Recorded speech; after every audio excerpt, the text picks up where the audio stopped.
Hi there, good morning. I'm Jen Rice, and I wanted to come in here today and talk a little bit about chronic stress. If you've seen some of my previous videos, I was sharing a bit how I personally went through a health issue in June. Well, it was kind of like I would like to say it was like the tip of the iceberg of a health issue, which broke off.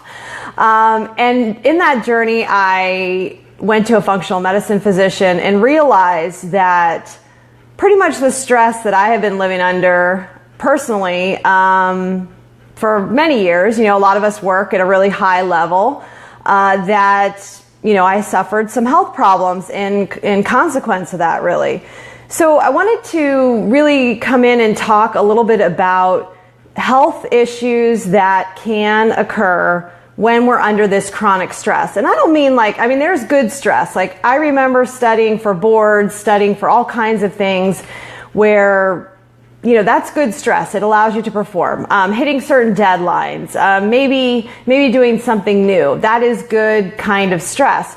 But many of us, just based on pretty much the society that we live in today, are under this kind of constant stress pattern. There's a lot of negativity. You could turn on the news, if you look at certain, Facebook feeds, who knows, right? So there's just a lot of things going on with our uber connected society, which a lot of really good things.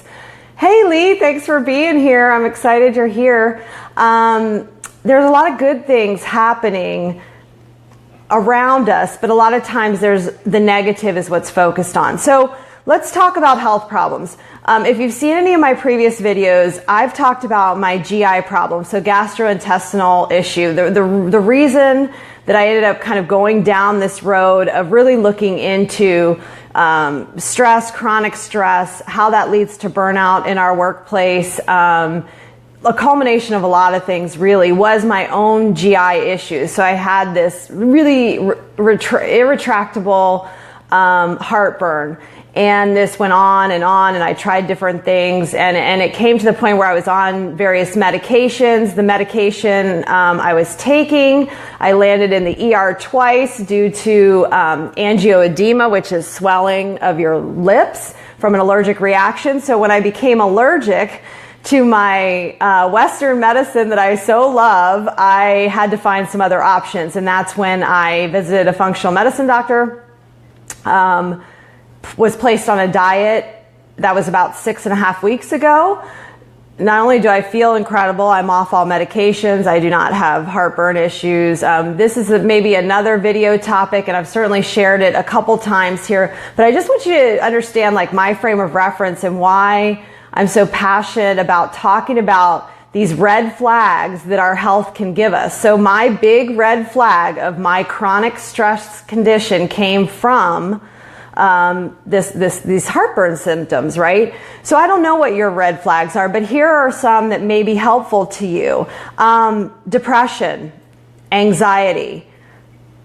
We talked about GI problems. That can be ulcers. It can be irritable bowel. Sometimes you got to go, sometimes you don't. A lot of people have these issues.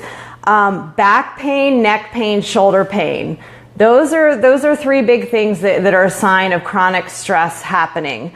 Headaches, so if you get frequent headaches, and then of course low energy, which I did a video last week on fatigue, which I got some really great feedback and some private messages about the exact diet I was on, because that's really helped with my fatigue for sure. So, okay, if you have any of these warning flags, or maybe you have a couple of them, or maybe I don't know, maybe you have several, and that's okay, because they are warning signs. We want to find them when they're red flags and not when they're full-blown, oh my gosh, we got to do something about this, right? Which is kind of my story. So if we can kind of cut this off at the pass, that becomes, sort of what I feel like is my mission that I want to share. So there's a couple things you can do right now to combat some of the things going on. So if you're suffering from any kind of depression, who knows exactly where it's come from? Oftentimes this is what I call a snowball effect, where there's a lot of little things and then a lot of other little things, and then a lot of other things, and it becomes this big thing, right? And then maybe there's depression. So one thing we can do right away is work on breathing, deep breathing, breathing exercises. Some people would do meditation. Some people will do, some sort of prayer. It depends on what it is for you. I have found there is an app that I like called Breathe. There's actually, it's funny, it's kind of like this picture of a nose on it. It's like a cartoon nose. It looks weird, but it actually is really great. It has different, like 4 or 5 different styles of breathing. Hey, you guys, thanks for jumping on. I'm glad you're here. We're talking today a little bit about warning flags of chronic stress. And, you can definitely open up any newspaper, news feed, TV news program. There are a lot of things around us all the time that increase our stress level. And short of moving to a monastery or a remote island where there are no other people and no communication, I don't really want to be there. I like having people in my life. We can find things to correct this, and also we can look for the warning flag symptoms, which I went over earlier. If you just jumped on, I went over the major symptoms that are red flags to chronic stress: depression, anxiety, GI, back pain, neck pain, shoulder pain, headaches, and low energy. Okay, so I was just talking about an app, which is Breathe, which has a nose on it. That's something you can do. The deep breathing has known to help people with anxiety and depression, as well as it can help with fatigue. So I do that app before bed or whenever. And you can even do this at a desk, in line somewhere, in your car. You don't even have to have an app for it. You could just breathe in for 5, hold for 5, out for 5, hold for 5, that kind of thing. There's a lot of these sort of things out there.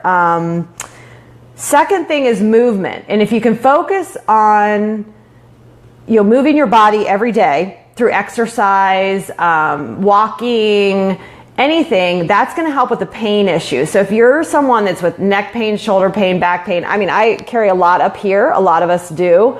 The one thing a massage person will always ask me is, where do you want me to focus today? I'm like, right here. So that's where we carry chronic stress. So movement, exercise, swimming, walking, gym work if you like it. If you're not a gym person, that's okay. It doesn't mean you can't do some kind of movement, stretching, all sorts of things like that. So that will help us combat our pain issues. So we've hit the deep breathing for the depression and anxiety. But I also want to say one more thing about anxiety. A lot of anxiety comes from not living in the moment. So when you are anxious, you're usually thinking of the future, something up and coming. When you are a bit depressed, you can be thinking about something in the past. So being right in the here and now and working on this is a big thing, really. I sit here like, oh yeah, we could do this so easily. It's really hard for me to be in the moment. I've been working a lot on that, and it may be hard for you guys too. If it is hard for you to be in the moment, we got to just try to. So if somebody's giving me a thumbs up on it is hard to be in the moment, because we're always future thinking, past thinking. I tend to be very future thinking, which I think it can be helpful, but it also creates a state of probably anxiety that we can tend to live in. So being focused in the now. Okay, if you saw any of my previous videos, the GI spectrum of how to combat that red flag, there's a lot of information in those other videos if you want to look back at those. But essentially it comes down to certain things in your diet you can avoid. Alcohol's a big one. Caffeine's a big one. Dairy, there's a lot of things in there. But if you find that you're having some issues, upset stomach, gas, bloating, difficulty having any regularity, uncomfortableness in your clothes, this can all be because we're carrying around this chronic stress level, and that can have to do with the food we're eating and certainly the things that are going on around us. And the last thing I want to talk about before I hop off, and thank you guys so much for joining me this morning, is that our brain, and the more I'm learning about sort of the brain-gut connection, is that our brain is what they call has plasticity. So that means that what they thought was that when we were kids, we like got all of our neurons and everything together, and that's what we had for our whole lives. But what they found out is that over time, no matter what age we are, even today, as I'm in my birthday month, is that your neurons are changing all the time, and that our mindset, our behavior, and the chronic stress we have affects how our brain is working. And that's where we come to this headache part, the fogginess, the things I've talked about before, but that can be a sign of chronic stress. So in order for us to address these things, we kind of have to start deciding that they're there and working towards ways we can maybe implement some of the things I've suggested. You certainly, it's always 100% up to us what we want to do. I just find that I don't accept that our new normal is that we have to live with chronic stress that includes multiple health problems that we're constantly battling. I understand that we're probably going to have to live in a time where there's chronic stress because of just all the things going on.